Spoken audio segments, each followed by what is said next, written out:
Je suis Jérôme Carzero, je suis en charge de la R&D de la société Vaxil. Vaxil est une société qui a été créée en 2009 en Suisse, à Vevey. La société est composée de deux filiales, une filiale en Chine, mais également une en France, qui est Vaxil Research, qui est implantée ici à la pépinière Génopole Chambre de commerce, et qui est en charge de tout le développement R&D de la société.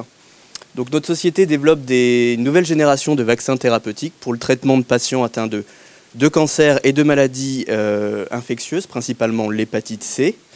Nous avons un solide portefeuille de brevets nous assurant une liberté d'action et nous travaillons en partenariat avec plusieurs partenaires académiques tels que le CEA, l'INSERM, et également l'Institut Ludwig et l'Institut Finlay. Donc l'implantation à la Génopole s'est faite pour se rapprocher justement de nos partenaires académiques, principalement le CEA et l'INSERM, avec lesquels nous travaillons étroitement et de façon à profiter des avantages techniques et centralisés de la Génopole.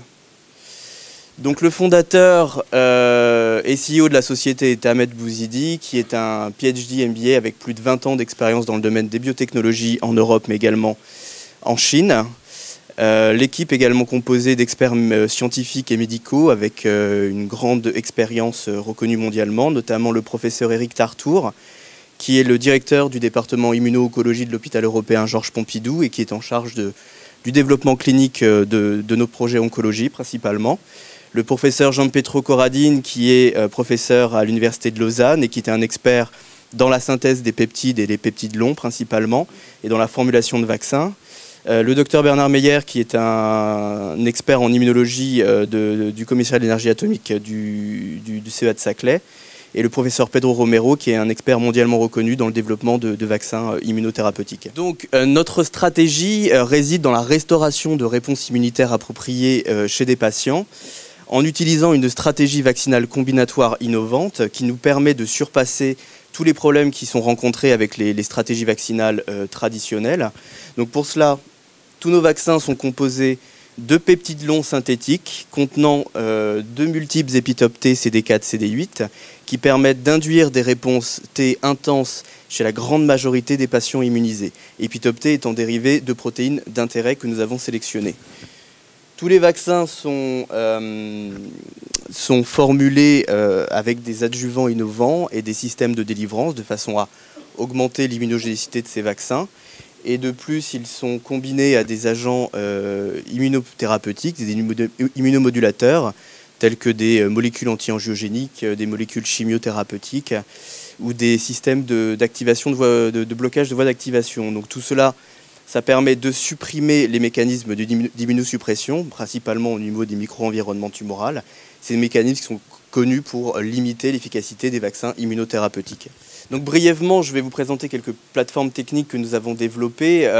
En fait, notre société et nos partenaires ont combiné leur expertise pour développer ces 4 plateformes techniques qui permettent de designer et d'identifier très rapidement de nouveaux candidats vaccins, de les produire, de les formuler, mais également de les valider dans des modèles animaux pertinents.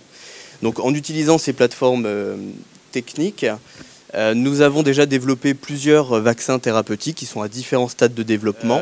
Concernant notre programme oncologie, nous avons pour l'instant 3 vaccins thérapeutiques qui sont indiqués contre différents types de cancers et qui ciblent des antigènes tumoraux, les antigènes tumoraux survivin, Mitkin et un 3e que nous sommes en train de breveter. Ces antigènes sont tous des antigènes qui sont surexprimés dans les cellules tumorales et qui jouent également un rôle vital dans ces cellules tumorales.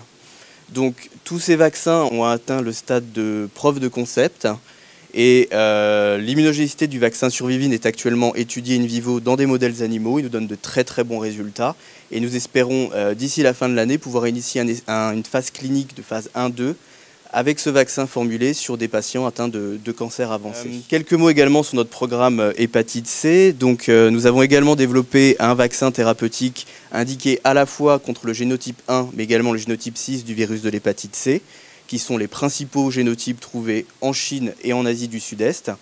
Donc, ce programme est co-développé avec le centre médical de Taizhou, qui est en Chine, pour le marché asiatique.